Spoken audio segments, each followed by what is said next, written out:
the orthoPAC, hosted by Sam Dyer. Welcome to the orthoPAC, where we discuss up-to-date orthopedic topics for the busy clinician. I invite you to sit back and relax as I attempt to fill in the gaps between education, current events, and real-world practice. Hello, listeners. Welcome today, Kevin Whorton, who's the president of Whorton Research. Kevin's done the PAOS annual practice and salary survey for the last few years, and we're going to have him on today to discuss the results of 2021. Kevin, thanks for being here. Thank you. What are some highlights from this year's survey? Logically enough, with the compensation survey, people are looking to say how much are people making and what's the percentage change has been year to year. To give you those stats up front, the mean base salary from last year's survey, of course, from the end of the year was 125,700.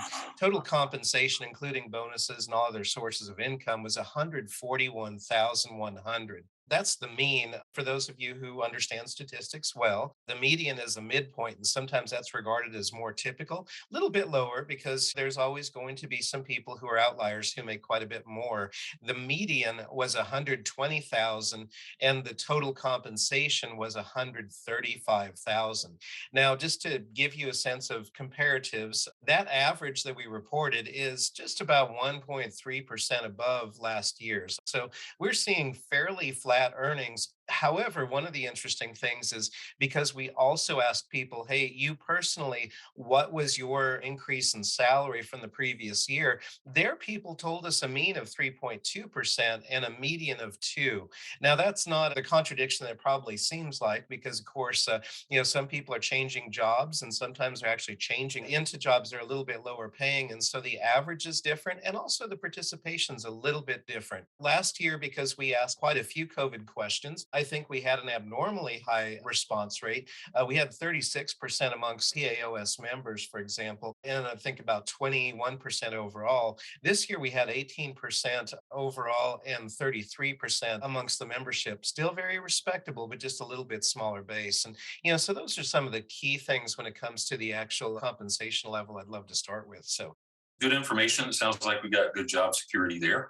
Can you tell our listeners, are there other interesting trends? I know with the COVID, you had mentioned that, and you talked about some trends with the salary and the percentages. Are there any other interesting trends that we should keep our eyes on, and favorable or worrisome? Either one. I would say that they're probably indifferent rather than favorable or worrisome. What happens is I was going through the exercise of updating the executive summary that we provide free to the non-members who answer the survey, and it was striking just how consistent so many of the statistics are. The percent who report their primary concentration, their demographics, what tasks they perform, what kind of clinics they're working in, et cetera. Even if the response level does sort of shift up and down a little bit, there's a remarkable consistency at work here in terms of personal profile too.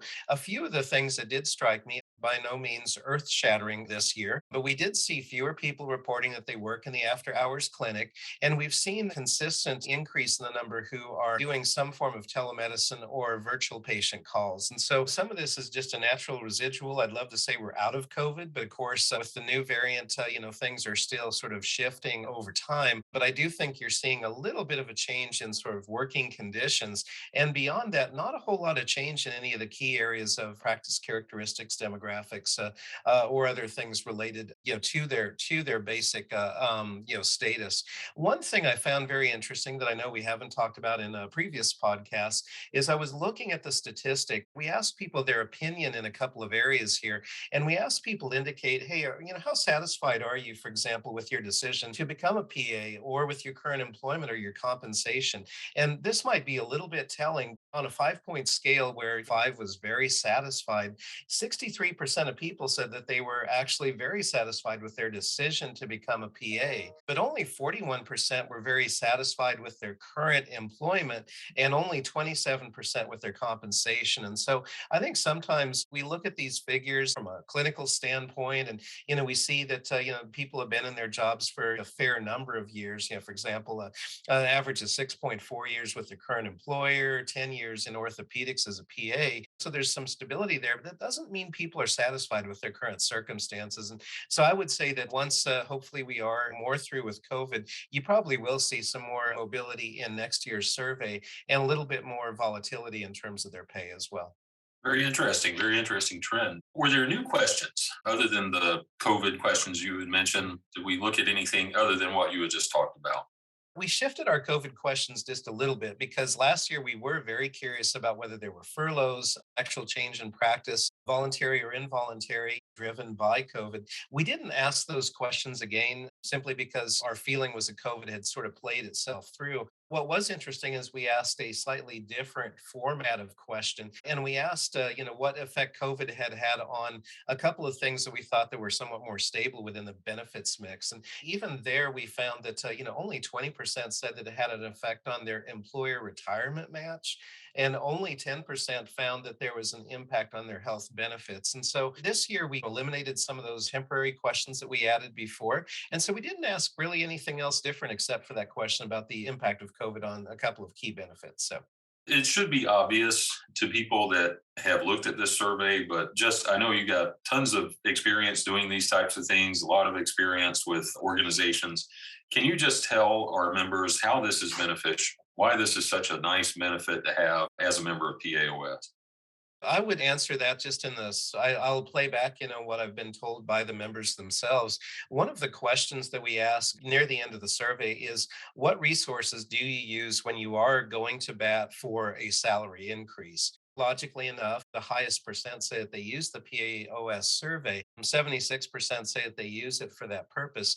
That compares to only 50% using the AAPA data and 51% using specific regional resources. We try to do especially in some of the detailed tables, we can't always write an entire story for every region and for every kind of breakdown, but we try to provide you all with mean and median salaries, total compensation. We provide a wage equivalent for the people who are working part-time. And we show that as it varies, those figures by region and by all these other practice characteristics, so that you can kind of quote unquote find yourself in the data to where it's not just a matter of the top line results are important. That's often what people focus on. But when you are going in to negotiate a salary change increase, we try to provide the best, most comprehensive resource you can use. I think others might also find this a little bit interesting just to sort of see year by year what the common work settings are for people. But a lot of that's really just descriptive to sort of reassure people that, hey, this is this quote unquote typical PA in orthopedic practice. And we just wanted to make sure that folks understood that. But I think the bottom line really is the bottom line is making sure that people have a refreshed annual tool that they can use for salary negotiation. So Very well spoken, very well said. Huge benefit for our membership. Huge benefit. Just this alone is worth the cost of our membership. Kevin, any other thoughts? Anything you'd like to share? I'm delighted that we're able to do this every year. I think that normally the participation rate is a testament to the fact that people are taking an interest and they take the time to complete the entire survey. Even when we compare across years, we find that it's not the same people answering every year, which also tells me that different people are up for raises and take a keen interest in what we're doing at that point. So we think that this manages to touch a lot of people. And to be honest with you, we get a 12% response to this year to about 15% in other years amongst non-members. And so we think that it's also a great benefit for the non-members who do have to pay for the report. But like I said, we also give them a free executive summary, which is also helpful for them if that's really all that they need for their negotiations. So again, just really glad to see this project go on every year. I think it does offer a great deal of value, and just happy that we're able to share the results the way that we are. Kevin, thank you so much. Kevin Whorton from Whorton Research, who does our annual practice and salary survey. Thank you. Listeners, pricing structure for the PAOS annual practice and salary survey for 2021. For members, it's included in your membership fee. Very valuable benefit for you. For non-members, it's $350. I just want to make a plug. We haven't raised the membership fees in years, $125. The cost of this survey alone is more than double that. So, if you're not a member, you're thinking about it, it's worth joining just for the free practice and salary surveys. Details are on the PAOS.org website.